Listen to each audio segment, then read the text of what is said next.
एक मृत पत्नी की पति के लिए सलाह, दिल छू लेने वाली कहानी। एक मृत पत्नी ने अपने पति को दी कुछ सलाह, जो कठिन हृदय रख के हर एक पति पत्नी को सुनना चाहिए। सिर्फ एक कल्पना कीजिए, 50-60 साल की उम्र में पत्नी की हार्ट अटैक से मौत हो जाए और घर में बच्चे मम्मी मम्मी करके रो रहे हों और बाकी परिवार के लोग रोते रहें। पत्नी का पार्थिव शरीर अंतिम दर्शन के लिए रखा हो। उस समय उसका पति घर के कोने में छुप के रोता है। उस समय पत्नी की आत्मा शमशान जाते जाते 40-50 वर्ष तक पति के साथ रहते हुए जो सुख दुख बांटे थे उस घर में रहकर, जब पत्नी घर छोड़ शमशान जा रही है, तब पति से पत्नी का मृत शरीर सलाह के कुछ शब्द कहता है।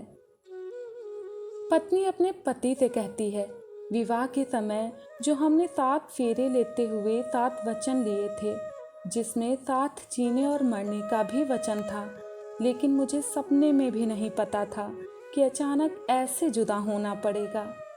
चलो मैं चलती हूँ।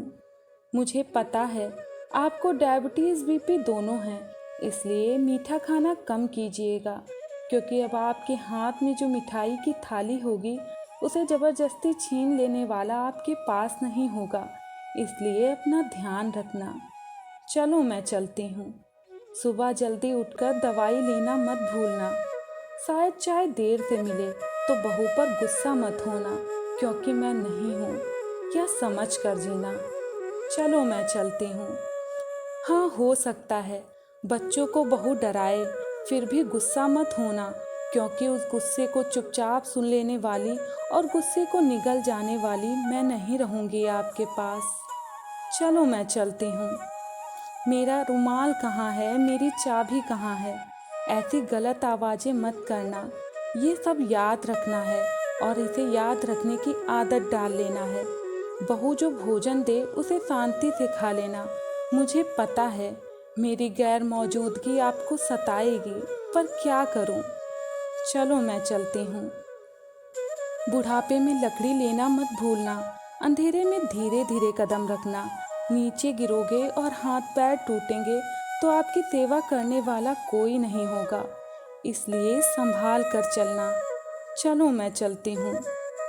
बस आखिरी में ज़िंदगी में आपसे एक बात छुपाई है, हो सके तो मुझे माफ़ करना। आप मुझे पूरे जीवन जो घर खर्च के पैसे देते थे, उसी पैसे में बचा कर के मैंने बचत खाता खुलवाया है। हमारे गांव के पोस्ट में मेरे बचत खाते में 1 लाख रुपए जमा हैं। उस 1 लाख में से 25,000 बेटी को और 25,000 बहू को और 50 अपने पास रखना, क्योंकि बुढ़ापे में काम आएंगे। लेकिन एक भूल कभी मत करना, किसी मंदिर में दान करके मेरी तख्ती कभी मत लगाना, क्योंकि मैंने पूरे जीवन आपको भगवान माना है। चलो मैं चलती हूँ। मेरी याद आए तो मेरी तस्वीर देख लेना, मेरी पुरानी यादों को याद करना और जी भर के रो लेना। चलो अब मैं चलती हूँ। दोस्तों, आज की कहानी यहीं पर समाप्त होती है। धन्यवाद।